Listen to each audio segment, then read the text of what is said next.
How did they react? Emily was hysterical. Margaret was calm.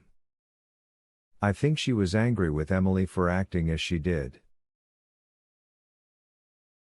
That's really all I noticed. In other words, they each conformed to the pattern you'd have expected.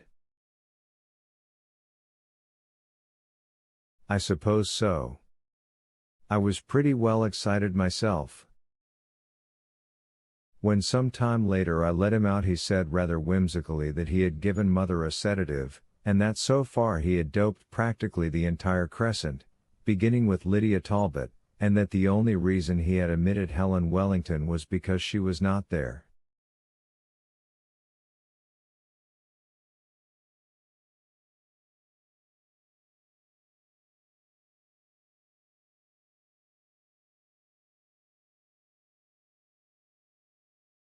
Although I've got an idea that she ought to be, he said. This is no time for the police to know that Jim's wife has deserted him. They may not understand that little habit of hers. Which explains in part what I did later that afternoon, with Mother safely asleep in her bed and the usual Friday turning out and cleaning being done in a sort of domestic whisper.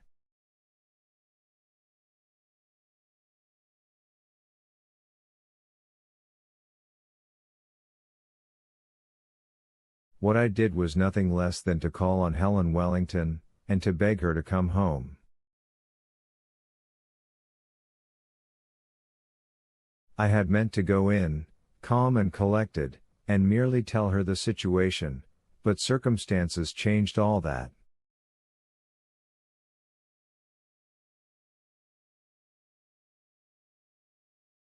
On my way downtown in a taxi I heard the newsboys calling an extra and bought one. That was how I learned that the money was gone, and I remember leaning back in that dirty cab, strewn with cigarette butts and ashes, and feeling suddenly faint again and as though I needed air.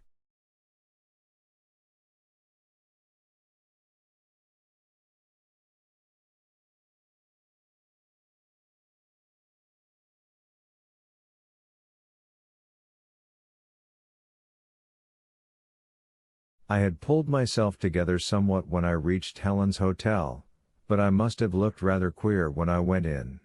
And I knew there was no use appealing to either her pity or her pride the moment I had entered that untidy little suite strewn with her belongings, and where she met me in a gaudy pair of backless and sleeveless pajamas, a cigarette in her hand and a cool smile on her face.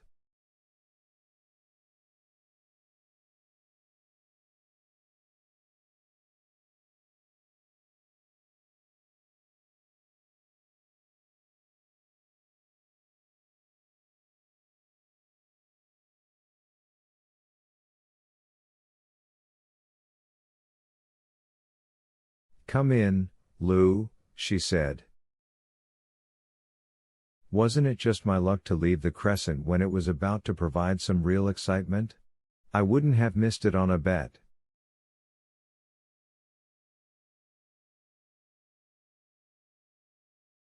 "Well," I said, "it isn't too late."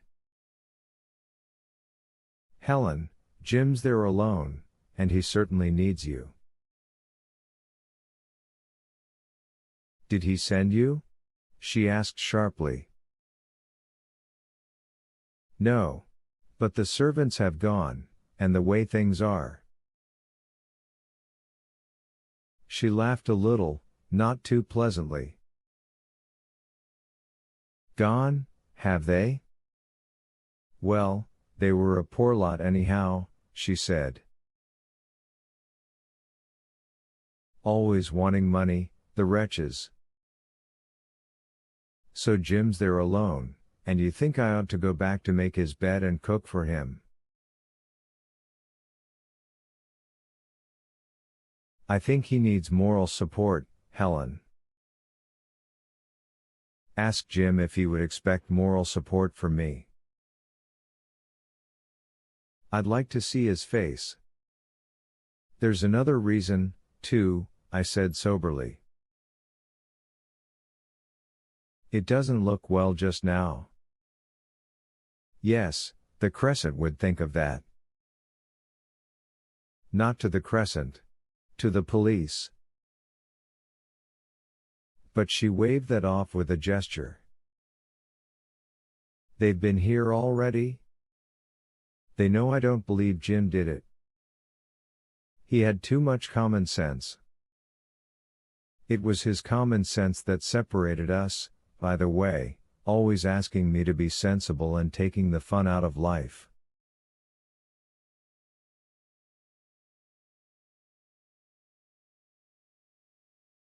But that's neither here nor there. I'm not going back just to save Jim's face, and that's flat. You mean never? Well, never's a long time. Don't be too hopeful. But I'm very comfortable here. Listen, Helen, I said. Probably Jim would want to kill me if he knew I'd been here, but I must tell you how things are.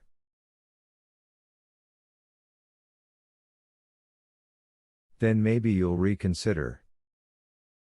I did tell her, from the stains on his clothes to the money in the chest. It was not until I reached the money, however, that she really sat up and became intent.